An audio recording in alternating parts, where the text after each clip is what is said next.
Hello everyone, welcome to BSSCI competitive YouTube channel. তোমাদের সকলকে স্বাগত জানাই। ঠিক বিকেল 5টায় যে আমরা রাজ্যভিত্তিক আলোচনা করছি, এই রাজ্যভিত্তিক আলোচনায় আজকে আমাদের পাঠে রয়েছে কিন্তু গোয়া।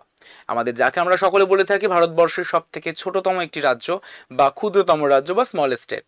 তো সেই গোয়া সম্পর্কে আলোচনা করব। তো অবশ্যই করে প্রথম থেকে শেষ পর্যন্ত কিন্তু ক্লাসটিতে জুড়ে থেকো এবং ক্লাসটি অবশ্যই করে তোমরা তোমাদের অ্যাটেন্ডেন্সটিকে মার্ক করতে ভুলো না বা ক্লাসটিকে লাইক করে ফেলো। তোমাদের বন্ধুদের মধ্যে ক্লাসটিকে শেয়ার করতেও কিন্তু ভুলো না। তো চলো শুরু করা যাক আমাদের আজকের এই গোয়া সম্পর্কে আলোচনা। একদমই পুরোটাই থাকছে এমসিকিউস ফরম্যাটে। চলো, যারা যারা এখনো পর্যন্ত এই হোয়াটসঅ্যাপ গ্রুপে জয়েন করোনি, চটজলদি করে এই হোয়াটসঅ্যাপ গ্রুপে কিন্তু জয়েন করে ফেলো, যেখান থেকে তোমরা প্রত্যেকটা ক্লাসের কিন্তু নোটিফিকেশনস পেয়ে যাবে একদমই অন টাইমে। শুধুমাত্র তাই নয়, প্রত্যেকটা মক টেস্টের লিঙ্কও কিন্তু অ্যাভেলেবেল থাকবেই এই হোয়াটসঅ্যাপ গ্রুপে। তো তার জন্য চটজলদি করে ডাউনলোড করে ফেলো, আমাদের জয়েন করে ফেলো এই হোয়াটসঅ্যাপ গ্রুপে। ঠিক। তো আজকের সেশনের প্রথম প্রশ্ন, গোয়ার রাজধানীর নাম কি? আজকের সেশনের প্রথম প্রশ্ন হয়ে যাচ্ছে যে গোয়ার রাজধানী বা ক্যাপিটালের নাম কি? What is the capital of Goa? আমরা সকলে জানি যে গোয়ার রাজ্যের রাজধানী কোনটি? গোয়ার রাজধানী হয়ে যাচ্ছে পানাজি, রাইট? পানাজি হয়ে যাচ্ছে গোয়ার রাজধানী। ভালো কথা। তো এই যে পানাজি, যাকে আমরা ক্যাপিটাল অফ গোয়া বলে থাকি, যেটা মান্ডাবি রিভার বা মান্ডবী নদীর তীরে কিন্তু অবস্থিত। কোন নদী? মান্ডাবী নদীর তীরে কিন্তু এটি অবস্থিত। and Panaji also known as the Panaji also known as the Panjim is the capital of Goa, is the capital of Goa and lies on the banks of the Mandavi river, and it is known for the colonial architecture, যেটা colonial architecture এর জন্য গুরুত্বপূর্ণ, কোবলস্টোন street হিসেবে পরিচিত এবং vibrant হেরিটেজও কিন্তু আমরা observe করতে পারি এই পানাজিতে। যদি বলা হয় যে although the Vasco da Gama is the largest city, Panaji is the administrative capital. Panaji কি? পানাজি হয়ে যাচ্ছে একটি অ্যাডমিনিস্ট্রেটিভ ক্যাপিটাল এবং এই ভাস্কো ডা গামা হয়ে যাচ্ছে লার্জেস্ট একটি সিটি বা বৃহত্তম শহর বলতে পারি আমরা গোয়ার। Question number 2, Goa was liberated from the Portuguese rule in which year? Goa কোন সালে পর্তুগিজ শাসন থেকে মুক্ত হয়? 1947-এ, 1956-তে, 1961-তে না 1965-তে? Goa was liberated from Portuguese rule in which year? Goa কোন সালে পর্তুগিজ শাসন থেকে মুক্ত হয়? 1947-এ, 1956-তে, 1961-তে না 1965-তে? কত সালে?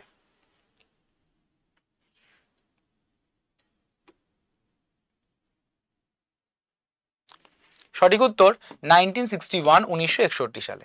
1961 সালে 1961 সালে গোয়া আমাদের পর্তুগিজ শাসন থেকে কিন্তু মুক্ত হয়। ঠিক আছে, এবং সেটার একটা অপারেশন আছে, সেই অপারেশনটার নাম কি? অপারেশন বিজয়।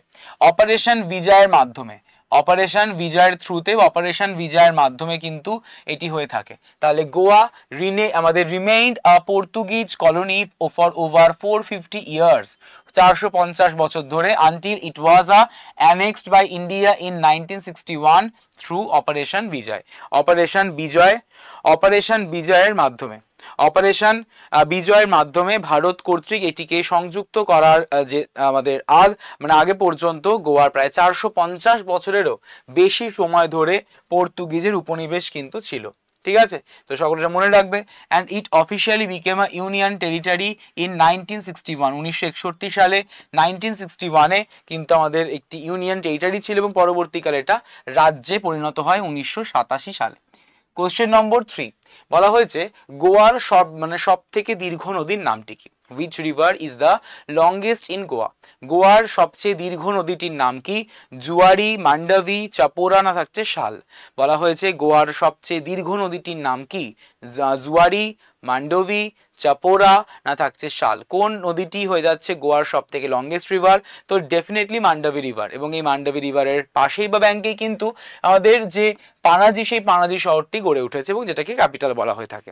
এই মান্ডাভি রিভার, যাকে আমরা অন্য নামে বলে থাকি কি? মহাদায়ী। মান্ডাভি রিভারের অন্য একটি নাম আছে যার নাম হয়ে যাচ্ছে মহাদই। ঠিক আছে, Mahadayi is the life line of Goa and its longest. তার মানে আমরা বলতে পারি যে মান্ডবী নদীকে গোয়ার জীবনরেখা বা life line of Goa, and it originates in the Karnataka and flows westward into the Arabian sea. Karnataka থেকে উৎপত্তি হয়েছে এবং তারপরে এটা আরবিয়ান সি বা আরব সাগরে গিয়ে পতিত হয়েছে। আমরা কিন্তু এইখানে আমরা দেখতে পাই যে it supports the state's agriculture and is famous for the Dudhsagar waterfall located along its course. তার যে গতিপথ, সেই গতিপথেই আমরা দুধসাগর যে ওয়াটারফল বা জলপ্রপাত সেটাকে আমরা অবজার্ভ করতে পারি। কোশ্চেন নাম্বার 4, গোয়ার সরকারি ভাষা কোনটি? গোয়ার সরকারি ভাষা কোনটি? হিন্দি, কোঙ্কনি, মারাঠি না পর্তুগিজ? গোয়া যেটা সরকারি ভাষা বা অফিসিয়াল ল্যাঙ্গুয়েজ কোনটি, অর্থাৎ যেই সমস্ত গোয়ার অ্যাডমিনিস্ট্রেটিভ কাজকর্মগুলো রয়েছে সেগুলো কিন্তু করা হয়ে থাকে, সেটা কি হিন্দি, কোঙ্কনি, মারাঠি না Portuguese? Right answer should be Konkani. Option number B is the correct answer. Option number B is the correct answer. Konkani. কোন কারণ আমরা দেখতে পাই যে গোয়া কোন মানে কোন উপকূলে, গোয়া হয়ে যাচ্ছে কোঙ্কন উপকূলের, তো মানে গোয়ার যে উপকূল রেখা সেটাকে আমরা কোঙ্কন উপকূল বলে থাকি। শুধুমাত্র গোয়া নয়, গোয়ার পাশাপাশি মহারাষ্ট্র রয়েছে, তো ডেফিনেটলি সেখানে কোঙ্কনি যে অফিসিয়াল ল্যাঙ্গুয়েজ সেটা তো হবেই। অ্যান্ড এই Konkani is the official language of Goa. Konkani is the official language, Konkani is the official language of Goa as reorganized in the Indian Constitution's 8th schedule. Indian কনস্টিটিউশনের যে অষ্টম শিডিউল, সেই অষ্টম শিডিউলে কিন্তু এই কোঙ্কনি ল্যাঙ্গুয়েজটা অবশ্যই করে অর্গানাইজড রয়েছে। and it's spoken widely in the state and written in both Devanagari and Roman script. বোধ দেবনাগরী এবং রোমান স্ক্রিপ্টের দ্বারা কিন্তু আমাদের লিপিতে লেখা হয়ে থাকে, এবং মারাঠি বলতে পারো এবং ইংলিশ বলতে পারো, এগুলো কমনলি ইউজ করা হয়ে থাকে ফর অ্যাডমিনিস্ট্রেটিভ অ্যান্ড এডুকেশনাল পারপাসের ক্ষেত্রে। কোশ্চেন নাম্বার 5, ভারত গোয়াকে সংযুক্ত করার আগে কোন ইউরোপীয় শক্তি গোয়াকে উপনিবেশ করেছিল? ফ্রেঞ্চ, ডাচ, পর্তুগিজ না ব্রিটিশ? বা which European power colonise the Goa before Indian annexed it? Bharat গোয়াকে সংযুক্ত করার আগে কোন ইউরোপীয় শক্তি গোয়াকে উপনিবেশ করেছিল? ফ্রেঞ্চ, ডাচ, পর্তুগিজ না থাকছে ব্রিটিশ? সঠিক উত্তর অপশন নাম্বার হয়ে যাচ্ছে সি, অর্থাৎ পর্তুগিজ। কিছুক্ষণ আগে দেখলাম পর্তুগিজের যে উপনিবেশ সেটা আমরা এখানে দেখতে পাই গোয়াতে। So the Portuguese were the first European power to colonise parts of India and with Goa captured in 1510 1510 by থাকছে আমাদের অ্যাফোনসো দে আলবুকার্ক। ঠিক আছে, আফোনসো দে আলবুকার্কের দ্বারা গোয়া কিন্তু ক্যাপচার হয় 1510 সালে। কত সালে? 1510। খুব ইম্পর্টেন্ট কিন্তু ইনফরমেশন। 1510 সালে কিন্তু গোয়া ক্যাপচার হচ্ছে, and they ruled Goa for over 450 years, leaving the behind a lasting influence on Goan architecture, religion and cuisine. এবং গোয়াতে মানে পর্তুগিজ যেটা, ওই পর্তুগিজ ওয়াজ গোয়াজ অফিসিয়াল ল্যাঙ্গুয়েজ আনটিল 1961। 1961 সাল পর্যন্ত গোয়ার যে অফিসিয়াল ল্যাঙ্গুয়েজ সেটা পর্তুগিজ ছিল। Next question number 6, what is the state bird of Goa? গোয়ার রাজ্য পাখি কোনটি? গোয়ার রাজ্য পাখি কোনটি? অপশানে বলা হয়েছে ইন্ডিয়ান রোলার, থাকছে ফ্লেম থ্রোটেড বুলবুল, থাকছে কিংফিশার এবং থাকছে কোয়েল। গোয়ার যে রাজ্য পাখি বা স্টেট বার্ড সেটার নাম কি? ইন্ডিয়ান রোলার, ফ্লেম থ্রোটেড বুলবুল, কিংফিশার না থাকছে কোয়েল? কোনটি হবে গোয়ার স্টেট বার্ড বা রাজ্য পাখি? অবশ্যই করে ফ্লেম থ্রোটেড বুলবুল। এই ফ্লেম থ্রোটেড বুলবুল যেটা কিনা গোয়ার স্টেট বার্ড, এবং যেটা মূলত আমরা দেখতে পাই কোথায়? ওয়েস্টার্ন ঘাট বা পশ্চিম ঘাট পর্বতমালায়। ঠিক আছে, পরবর্তী প্রশ্ন, question number 7, basilica of bomb Jesus in Goa is famous because? গোয়ায় অবস্থিত যে বোম যিশুর ব্যাসিলিকা বিখ্যাত কারণ, কোন কারণের জন্য famous? It is the oldest church in India, it is a Hindu temple, মানে Hindu temple turned in church, it houses the remain of Saint Francis Xavier's, এবং it is made entirely of gold. বলা হয়েছে এই গোয়ায় অবস্থিত যে বোম যিশুর যে ব্যাসিলিকা, এটা কিসের জন্য ফেমাস, কিসের জন্য বিখ্যাত? অপশনস, এটি ভারতের প্রাচীনতম গির্জা, এটি একটি হিন্দু মন্দিরের রূপান্তরিত গির্জা, এটিতে সেন্ট ফ্রান্সিস জেভিয়ারের ধ্বংসাবশেষ রয়েছে, এবং এটি সম্পূর্ণটাই সোনা দিয়ে তৈরি। সঠিক উত্তর option number C is the correct answer. Option number C correct answer, and it houses the remains of Saint Francis Xaviers. Okay, এবং যেটা কিন্তু আমাদের ইউনেস্কোর ওয়ার্ল্ড হেরিটেজ সাইটের তকমাও পেয়েছে। এটি ওল্ড গোয়াতে অবস্থিত ব্যাসিলিকা অফ বোম জেসাস এবং এটি ইউনেস্কোর ওয়ার্ল্ড হেরিটেজ সাইটের তকমাও কিন্তু পেয়েছে। Question number 8. When did Goa become a full-fledged state of India? Goa কবে ভারতবর্ষের পূর্ণাঙ্গ একটি রাজ্য হিসেবে পরিণত হয়েছে? 1961, 1971, 1987 না 1991? গোয়া কবে ভারতের পূর্ণাঙ্গ রাজ্যে পরিণত হয়? 1961-এ, 1971-এ, 1987-এ না 1981-এ?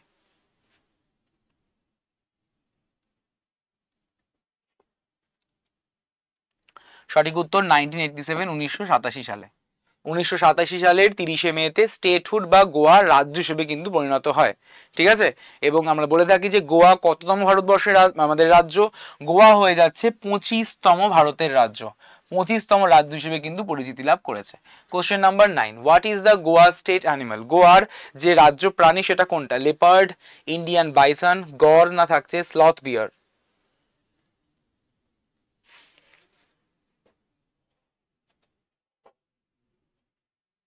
What is Goa's state animal? গোয়ার রাজ্য প্রাণী কোনটি? লেপার্ড বা চিতাবাঘ, ইন্ডিয়ান বাইসন, গড় না থাকছে স্লথ বিয়ার? সঠিক উত্তর option number C, that is gaur. এই যে গড় বা গড় যেটা কিনা আমরা ইন্ডিয়ান বাইসনও বলতে পারি, যেটা কিনা state animal of Goa, and it is the largest আমাদের bovine species in Indian. It is typically found in forest reserves. ঠিক, এবং Goa has protected areas like Bhagwan Mahavir wild life sanctuary. Bhagwan wild life Mahavir sanctuary নামক যে প্রোটেক্টেড এরিয়া কিন্তু আমরা এই গোয়াতে observe করতে পারি। Question number 10. Goa share it's border with which Indian states? গোয়ার সীমান্ত ভারতের কোন কোন রাজ্যের সাথে? কর্ণাটক অনলি, মহারাষ্ট্র এবং কর্ণাটক, মহারাষ্ট্র অনলি, কেরালা এবং কর্ণাটক?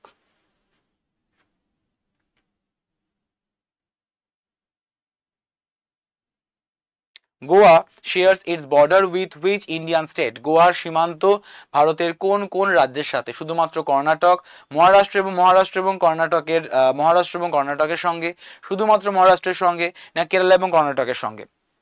গোয়া কার সঙ্গে বর্ডার শেয়ার করে? গোয়া বর্ডার শেয়ার করে মহারাষ্ট্র এবং কর্ণাটকের সাথে। মহারাষ্ট্র এবং কর্ণাটকের সঙ্গে বর্ডার শেয়ার করছে। ওয়েস্টার্ন কোস্ট অফ ইন্ডিয়াতে আমরা দেখতে পাই Maharashtra in the north and Karnataka in the south. মাঝে রয়েছে গোয়া। আমাদের কর্ণাটক রয়েছে একদম আমাদের ইস্ট সাউথে, ইস্টার্ন সাউথে, মানে ইস্টার্ন সাউথ বা সাদার্ন ইস্টে। ঠিক আছে, আর যদি বলা হয়ে থাকে মহারাষ্ট্র রয়েছে একদম পুরোপুরি দক্ষিণে, নর্থে, এবং তার ওয়েস্টার্ন পার্টে তো অবশ্যই করে আরবিয়ান সি, আরব সাগর রয়েছে, এবং coastal and western Ghats biodiversity আমরা অবজার্ভ করতে পারি এখানে। Question number 11. What is the highest peak in Goa? গোয়ার সর্বোচ্চ শৃঙ্গ কোনটি? সোনসাগর, দুধসাগর শৃঙ্গ, সোনসাগর হিল, না থাকছে চোরলা ঘাট? গোয়ার সর্বোচ্চ শৃঙ্গ কোনটি? গোয়ার সর্বোচ্চ শৃঙ্গ হয়ে যাচ্ছে সোনসাগর। সো আমাদের থাকছে সোনসাগর হিল বা সোনসাগর পাহাড়, যেটা গোয়ার সর্বোচ্চ শৃঙ্গ, এবং এই Sonsogor is the highest peak in Goa. গোয়ার হাইয়েস্ট পিক বলতে পারো, with an elevation of the approximately 1166 metre above the sea level. তাহলে এই যে সোনসাগর যেটা কিনা হাইয়েস্ট পিক ইন গোয়া, এই with an elevation of approximately 1166 মিটারের বেশি উপরে সি লেভেলের, 1166 মিটারের কিন্তু ওপরে, অর্থাৎ কার ওপরে? সি লেভেলের ওপরে। ঠিক আছে, and it lies in the western Ghat range and is hotspot for the biodiversity. Next, the Goa Legislative Assembly has how many seats? Goa বিধানসভার আসন সংখ্যা কত? গোয়ার বিধানসভার আসন সংখ্যাটা কত? 70, 60, 40 না 50? গোয়া বিধানসভার আসন সংখ্যা কত? 70, 60, 40 না 50? অবশ্যই করে 40, 40টি আসন সংখ্যা কিন্তু রয়েছে এই ইলেক্টেড মেম্বারসদের জন্য। Question number 13. গোয়ার পশ্চিমে কোন সমুদ্র রয়েছে? তো জলের মতন প্রশ্ন কিছুক্ষণ আগেই দেখলাম। গোয়ার পশ্চিমে রয়েছে আরবিয়ান সি বা আরব সাগর। আরবিয়ান সি বা আরব সাগর রয়েছে, এবং যেটা ওয়েস্টার্ন কোস্ট অফ ইন্ডিয়াতে লোকেটেড গোয়া, এবং যেটা কিনা ফেস করছে কোন সাগরকে? আরব সাগরকে ফেস করছে। ট্যুরিজমের জন্য, বিচের জন্য ফেমাস কিন্তু এই গোয়া। নেক্সট হয়ে যাচ্ছে, what is the traditional folk dance of Goa? গোয়ার ট্র্যাডিশনাল ফোক ডান্স কি? গরবা, ফুগডি, লাভনি না কত্থক? প্রথমত কত্থক তো আমাদের কোনো ফোক ডান্স না, এটা আমাদের ক্লাসিক্যাল ডান্সার হবে না। লাভানি হয়ে যাচ্ছে মহারাষ্ট্রের ফোক ডান্স ফর্ম। গরবা তো হবেই না। Right answer definitely Fugdi. Garba গুজরাটের, লাভানি মহারাষ্ট্রের, কত্থক উত্তরপ্রদেশের ক্লাসিক্যাল ডান্স ফর্ম। তাহলে এগুলো একটা হচ্ছে না, এগুলো একটাও হচ্ছে না, option number B correct answer, that is হয়ে যাচ্ছে ফুগডি। এই Fugdi traditional folk dance performed by women and women in Goa during the festivals like Ganesh Chaturthi. Fugdi হয়ে যাচ্ছে একটা ট্র্যাডিশনাল ফোক ডান্স যেটা পারফর্ম করা হয়ে থাকে মহিলাদের দ্বারা, ওমেনদের দ্বারা in Goa during the festivals like Ganesh Chaturthi. Ganesh চতুর্থীতে এটা মানে পালন করা হয়ে থাকে। It is a circular dance with the rhythmic মানে clapping and singing, rhythmic clapping and singing. Another important Goan folk form is হয়েছে ঢালো। ঢালো। নেক্সট কোশ্চেন নাম্বার 15, গোয়া কোন খনিজের সব থেকে বেশি উৎপাদন করে? গোয়া কোন খনিজের সব থেকে বেশি উৎপাদন করে? কপার, বক্সাইট, আয়রন ওর না ম্যাঙ্গানিজ?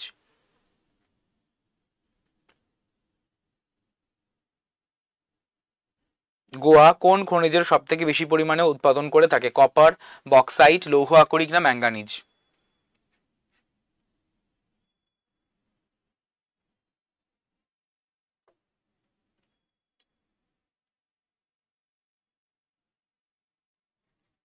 সঠিক উত্তর আয়রন ওর, লৌহ আকরিক। লৌহ আকরিক ইজ দ্য কারেক্ট আনসার। তো আয়রন ওরই সব থেকে বেশি পরিমাণে দেখা যায়। নেক্সট প্রশ্নে চলে আসছি, গোয়ার সরকারি রাজ্য মানে সরকারি রাজ্য ফুলের নামটি কি? লোটাস, থাকছে আমাদের সানফ্লাওয়ার, থাকছে জাসমিন না থাকছে রোজ? গোয়ার সরকারি রাজ্য ফুলের নামটি কি? গোয়ার সরকারি রাজ্য ফুলের নামটি কি? State flower. What is the name of the Goa's official state flower? গোয়ার সরকারি রাজ্য ফুলের নামটি কি? লোটাস, সানফ্লাওয়ার, জাসমিন না রোজ?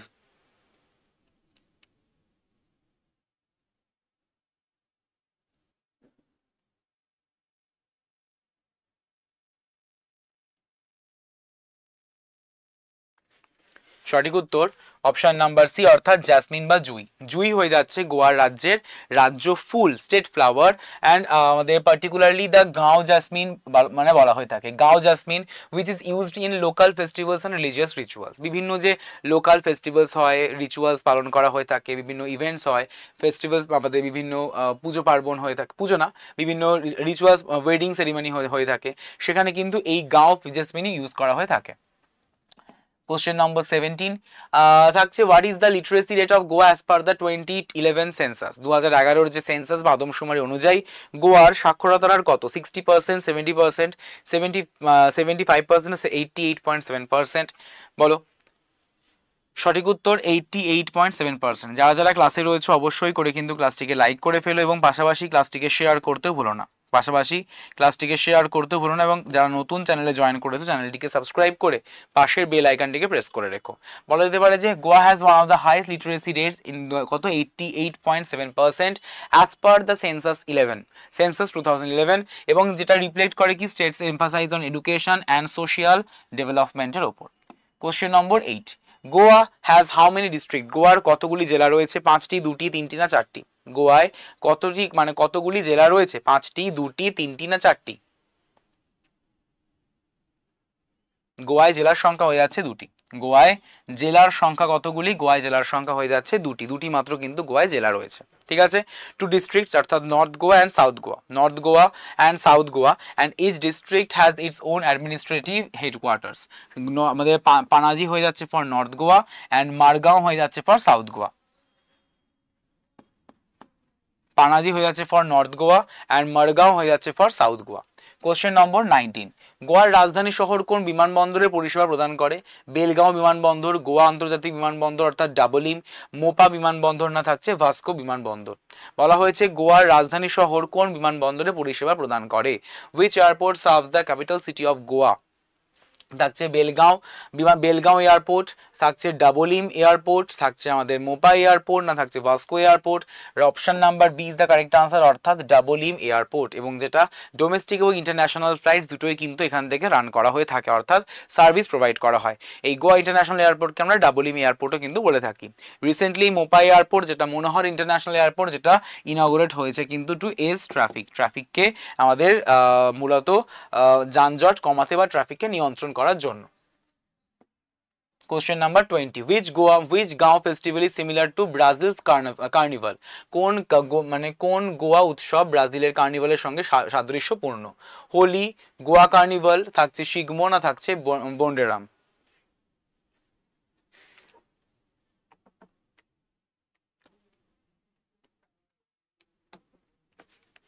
কোন গোয়া উৎসব ব্রাজিলের কার্নিভালের জন্য সাদৃশ্যপূর্ণ? অবশ্যই করে Goa carnival. Goa carnival option number B correct answer. ঠিক আছে, মূলত স্টেটস পর্তুগিজ লিগেসিটাকে আমাদের রিফ্লেক্ট করার জন্য এই গোয়া কার্নিভাল পালন করা হয়ে থাকে, এবং যেখানে আমরা প্যারেডস দেখতে পাই, মিউজিক, ডান্সিং, স্ট্রিট ফেস্টিভ্যালস, মানে ইচ অ্যান্ড এভরিথিং, এই সমস্ত কিছু কিন্তু আমরা অবজার্ভ করতে পারি। সো এই ছিল তোমাদের গোয়া সম্পর্কিত আলোচনার বিষয়। যারা যারা তোমরা এখনো পর্যন্ত এই হোয়াটসঅ্যাপ গ্রুপে জয়েন করোনি, সকলে হোয়াটসঅ্যাপ গ্রুপে জয়েন করে ফেলো, যার লিঙ্ক তোমরা পেয়ে যাচ্ছ ক্লাসের ডেসক্রিপশনে, যেখান থেকে শুধুমাত্র এই ক্লাসই নয়, প্রত্যেকটা ক্লাসে নোটিফিকেশন পেয়ে যাবে, মক টেস্ট কবে কি হচ্ছে সেই মক টেস্টের লিঙ্ক পেয়ে যাবে, ব্লগিং ওয়েবসাইটের লিঙ্ক পেয়ে যাবে। শুধুমাত্র তাই নয়, তোমাদের যে আপকামিং ম্যাগাজিন, সেই ম্যাগাজিন, যে তোমাদের ম্যাগাজিন, সেই ম্যাগাজিনও কিন্তু তোমরা পেয়ে যাবে এই হোয়াটসঅ্যাপ গ্রুপের মাধ্যমে। তো সকলে এই হোয়াটসঅ্যাপ গ্রুপে জয়েন করে ফেলো। ক্লিয়ার? এবং যারা প্রত্যেকটা ক্লাসের উইথ অ্যানোটেশন পিডিএফটিকে পেতে যাচ্ছ, তাহলে চটজলদি করে ডাউনলোড করে ফেলো বিএসএসিআই কম্পিটিটিভ নামক এই অ্যাপটিকে। এবং যারা ডেলি, উইকলি, মান্থলি 3 রকমেরই কারেন্ট অ্যাফেয়ার্স পেতে চাইছো, বিভিন্ন নলেজ পেতে চাইছো, নলেজ রিলেটেড ফ্যাক্টস জানতে চাইছো, তাহলে জলদি করে ভিজিট করে ফেলো blog.bssei.in, blog.bssei.in এই ওয়েবসাইটে ভিজিট করতে কিন্তু একদমই ভুলো না। তাহলে তোমাদের সঙ্গে কিন্তু আমার আবারও দেখা হচ্ছে পরবর্তী ক্লাসে। সকলে ভালো থেকো। Thank you so much everyone. Have a nice day and good night. Thank you everyone.